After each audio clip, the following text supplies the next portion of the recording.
And ఇంకా మనం రెగ్యులర్గా తీసుకునే ఫుడ్లో హెల్తీ ఫుడ్ అంటే మినిమం ప్రోటీన్స్ ఉండే ఫుడ్ అంటే ఏమైనా చెప్పగలరా? ప్రోటీన్స్ మనం ఎంత బరువు ఉంటే అన్ని గ్రాములు ఉండాలి పర్ డే. మీరు 60 కిలోలు అనుకోండి, 60 గ్రాములు ప్రోటీన్ తినాలి. మీరు నాన్ వెజ్ తింటారా వెజ్ తింటారా నాకు అనవసరం, ఎవడు ఇష్టం వచ్చింది వాడు తినండి. అటు తింటే కూడా ఒప్పుకునే వాళ్ళు వచ్చినారు, అది వేరే సంగతి.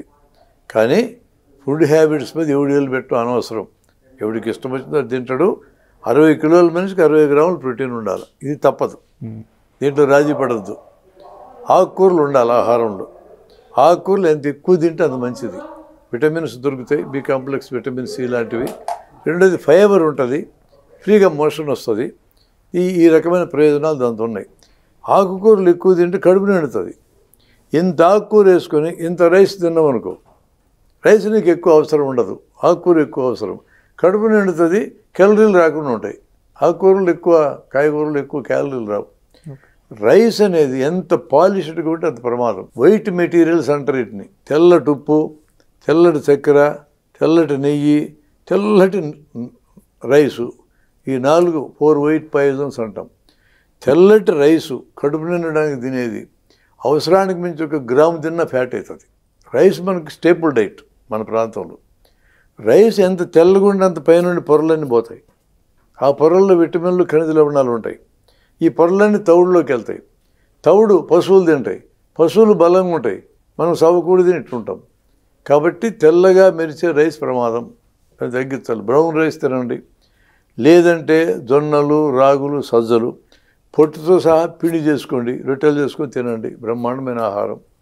ఇక కొర్రలు, ఆండు కొర్రలు, వరిగలు ఇట్లాంటి పొట్టు తీసి తినాలి, అవి కూడా మంచి ఆహారమే. ఇటువంటి చిరుధాన్యాలు, ఈ చిన్న చిన్న ధాన్యాలు తింటే సరిపోద్ది. రైస్ బదులు ఏది తీసుకున్నా బెటరే. ఇక బెల్లము, చక్కెర లాంటివి పక్కన పెట్టండి. చక్కెర కూడా వైట్. చక్కెర జబ్బున్న వాళ్ళకి తింటే ప్రమాదం, కానీ మామూలు మనిషి తినొచ్చు. చక్కెర కంటే బెల్లం మేలు. బెల్లంలో ఖనిజ లవణాలు ఉన్నాయి, ఐరన్ ఉంది. చక్కెరలో పిండి పదార్థం తప్ప ఏమీ లేదు. అట్లే నూనెలు, నెయ్యిలు అవసరానికంటే మించి తినక్కర్లా. ప్రతిరోజు 30 గ్రాములు ఉండాలి. అది కూడా మనకి కొలెస్ట్రాల్ పెరిగేది కేవలం తినేదాంతో కాదు. తినేదాంతో పెరిగే కొలెస్ట్రాల్ 15%. మనం తినే ఆహారంలోంచి లివర్లో తయారయ్యే కొలెస్ట్రాల్ 85%. కాబట్టి కొలెస్ట్రాల్ ప్రధానంగా తయారయ్యేది లోపల. తయారు కావడానికి కారణాలు ఏందన్నాం.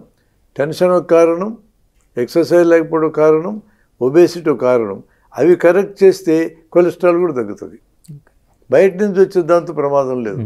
కానీ మనకు మొదటి నుంచి బయట నుంచి వచ్చే దాంతో ఎక్కువ ప్రమాదం అని చెప్పి కొడుగుడ్లో పచ్చసొన తిన్నీలా, నెయ్యి తిన్నీలా, నూనె తిన్నీలా, వీటితో కాదు ప్రమాదం వచ్చేది. మిగతా కారణాలు ఉన్నాయి, అవి ప్రమాదకరమైన కారణాలు. ఆహారంలో ఈ మార్పులు చేసుకోండి. పేదవాళ్ళు కూడా లావెక్కడానికి కారణం ఏంటంటే కడుపు నిండడానికి రైస్ ఎక్కువ తింటారు. వాళ్ళు నిరుపేదలే, రైస్ ఎక్కువ తింటే లావు అవుతారు. డబ్బున్నోళ్ళు లావు అవుతారని ఏం లేదు. కాబట్టి లావు అవ్వడం అనేది ఖచ్చితంగా నష్టం కలిగించేది. మీ హైట్, వెయిట్ ఎంత ఉండాలో ఒక లెక్క ఉంటుంది.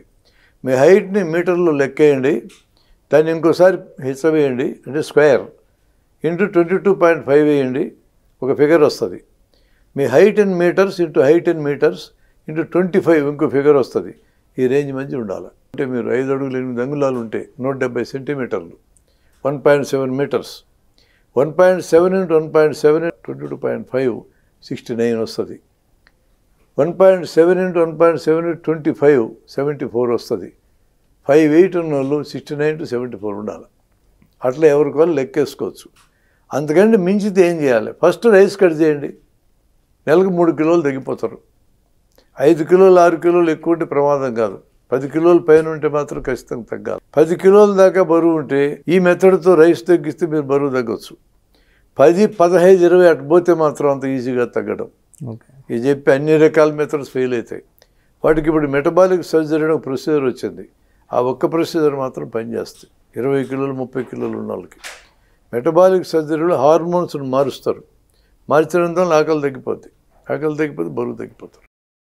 అదొక్కటే ఉపయోగకరమైనది. మిగతా అన్నీ కూడా అనేక రకాలు చెప్తారు. తిండి తగ్గిస్తే బరువు పెరగరు, ఎక్సర్సైజ్ చేస్తే బరువు తగ్గుతారు. చెప్పడానికి ఏం మస్తు చెప్తాం, చేయాలి కదా వాడు చేయలేడు. ఆహారం తగ్గిస్తే బాడీ ఒప్పుకోదు, మళ్ళీ తినమని చెప్తుంది. 5 రోజులు పస్తుంటారు, 6వ రోజు పోయి భీకరంగా తినేస్తారు, అయిపోయా. 5 రోజుల కథ మొత్తం పూర్తి అయిపోయినట్టే. అట్లుంటుంది పరిస్థితి. ఇవి ఆహారంలో కొన్ని మార్పులు చేసుకోవడం.